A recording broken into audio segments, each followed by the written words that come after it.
Hello everyone, my name is Ruchi and I'm a PhD scholar at Signal Processing and Communication Research Center in IIIT Hyderabad in India.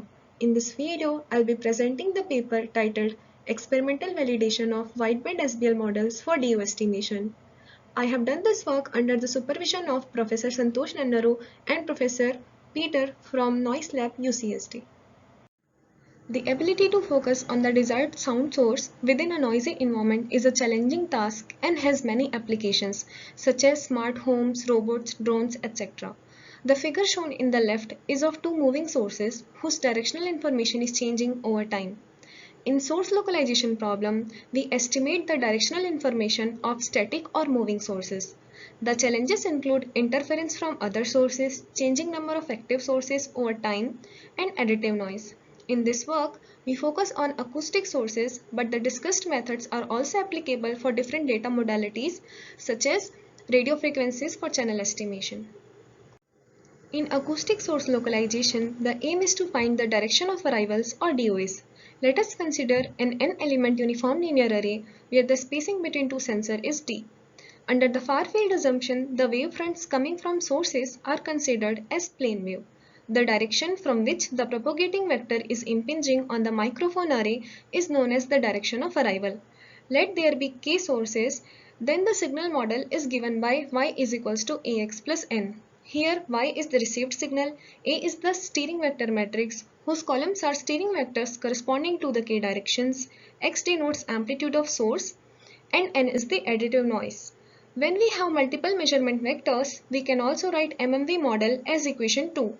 We can see both model 1 and 2 are narrowband signal models. As discussed in the earlier slide, the incident wavefront reaches each sensor with different time delays or phase difference. The steering vector represents the relative phase difference between each element in the sensor. And for uniform linear array, it can be expressed as A of theta k. We can see that equations are nonlinear with respect to unknown DOA, and the formula is for the narrowband model. In the DOA estimation problem, we try to solve these equations and estimate the direction of arrival. The formula for steering vector changes from 1D to 2D estimation and for different array structures. The localization algorithm computes the power spectrum at different thetas, and the location of the peak provides us the DOA. The first algorithm we discuss here is conventional beamforming or CBF. CBF combines the sensor outputs coherently to enhance the signal at a specific loop direction. We get peaks in the CBF power spectrum corresponding to the K sources.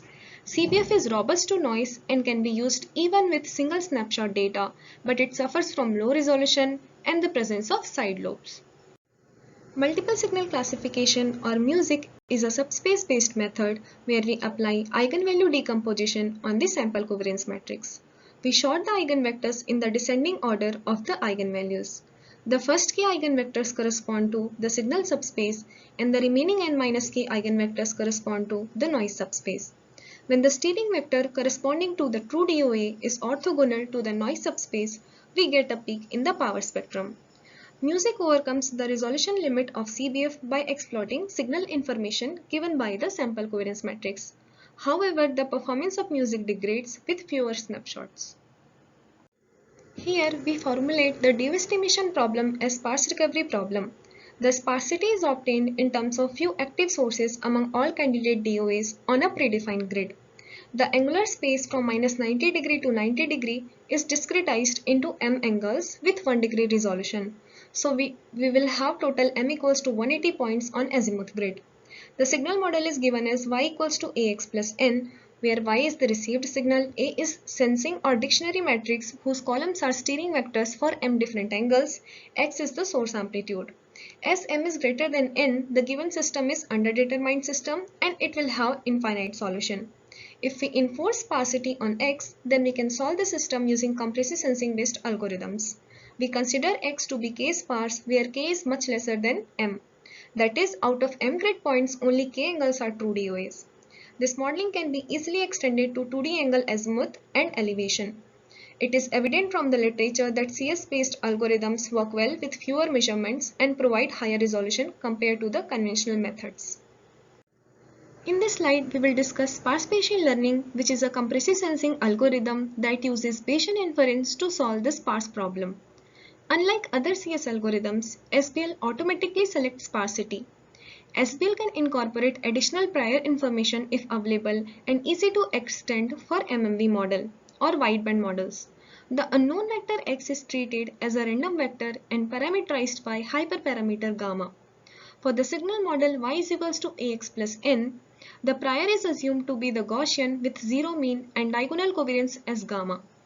The likelihood is zero mean Gaussian with variance being sigma square. Hence, the evidence is also coming out to be Gaussian with zero mean and covariance being sigma y.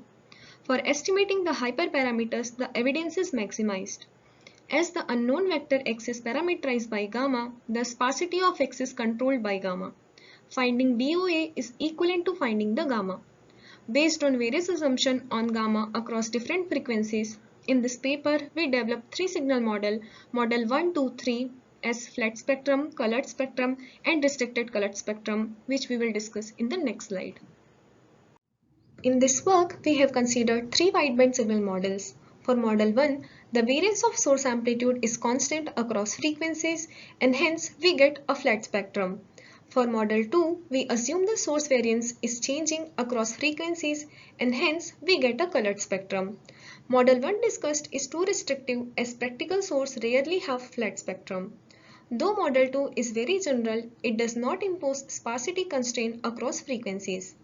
In model 3, we have developed an intermediate model which allows for spectrum to vary with frequencies and also keep sparsity same across frequency bands. Note that the model 3 restricts all the sources to have same spectrum up to a scaling constant CF. The first variant of wideband SBL follows model 1 and assumes gamma f to be constant across all the frequencies. Hence we get flat spectrum. For SBL1, the covariance matrix becomes sigma f and only a single vector gamma is estimated. To find the minimum of the non-convex objective function, we differentiate it with respect to gamma and equate to 0. The resulting fixed point update rule is given. Here, gamma m is mth element of gamma and AFM is the mth column of the dictionary matrix AF. At convergence, the estimated gamma hat is sparse, which enforces sparsity in source amplitude x. As gamma m is the source power corresponding to the mth DOA, gamma hat is also called as SBL flat power spectrum. The flat signal spectrum assumption for SBL1 is restrictive and often violated for real-world signals. Following model 2, in SBL2, we assume the variance of source amplitude to be frequency dependent. A single vector gamma hat is obtained by averaging across gamma f computed for different frequencies. SBL3 follows model 3 and frequency dependence of source variance is modeled using the parameter CF. Assuming CF to be known, it is incorporated in sigma f. Here we use an empirical estimate of CF as trace of the sample covariance matrix, which can be considered as a measure of signal energy at fth frequency. This estimate is intuitive as it assigns a higher CF value to the dominant frequency present in the signal. In this work, the performance validation of wideband SBL algorithms are done using both synthetic and open access LOCATA dataset. LOCATA was released as a part of IEEE AASP challenge as a benchmark dataset to evaluate the performance of source localization and tracking methods. LOCATA consists of recordings from different microphone arrays named robot head with 12 sensors, icon mic with 32 sensors, deceit array with 15 sensors, and hearing aid with 4 sensors. Estimation challenges include near-field effects, reverberation, and multiple moving sources. The tasks include the localization of single static source and array to multiple sources when both sources and array are in motion. We considered development dataset where the ground truth is provided for our error analysis. The DOA algorithms are evaluated for various tasks of robot head, deceit, and hearing aid, which is also called as dummy. Here we have shown the LOCATA data processing chart. We first perform short-time Fourier transform STFT on audio signals. We do the block level processing where each block consists of 100 STFT frames with 90% overlap. We apply localization algorithm on each data block and compute the angular spectrum. The DOAs are extracted from the location of the peak in the 1D spectrum.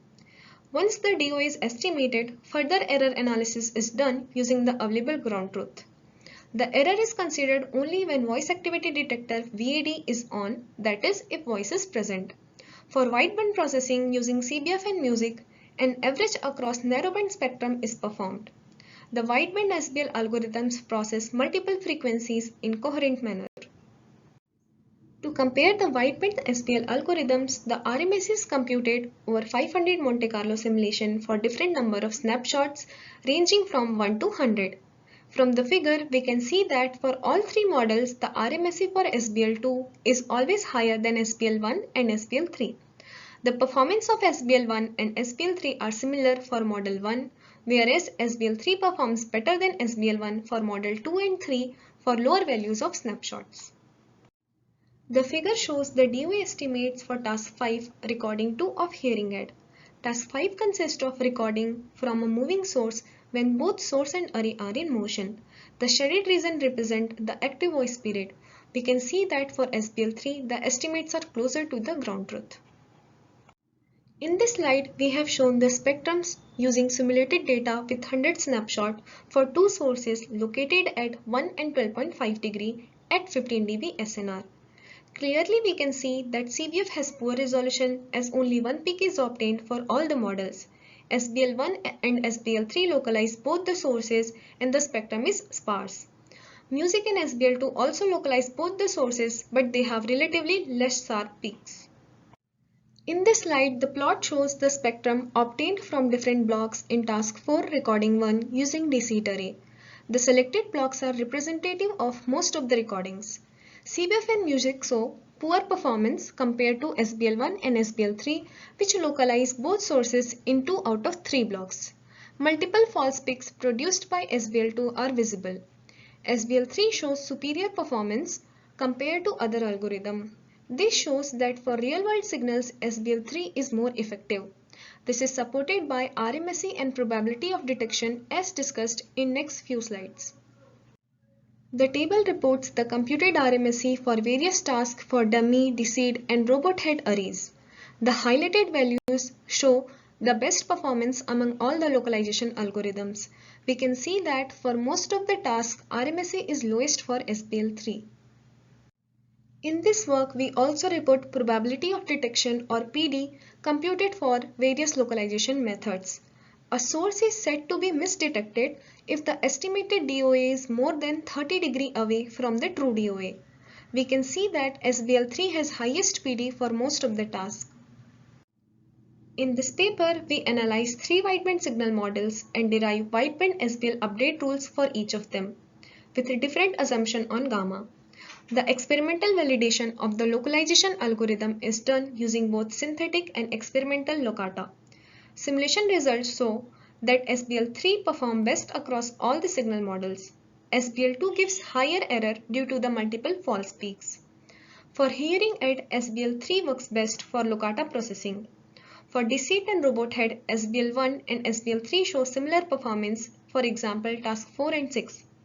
In summary, this study shows that Model 3 is an effective signal model which accurately balances sparsity and power spectrum for the real-world signals. And SBL3 shows superior performance in most scenarios compared to the other algorithms. Thank you for listening.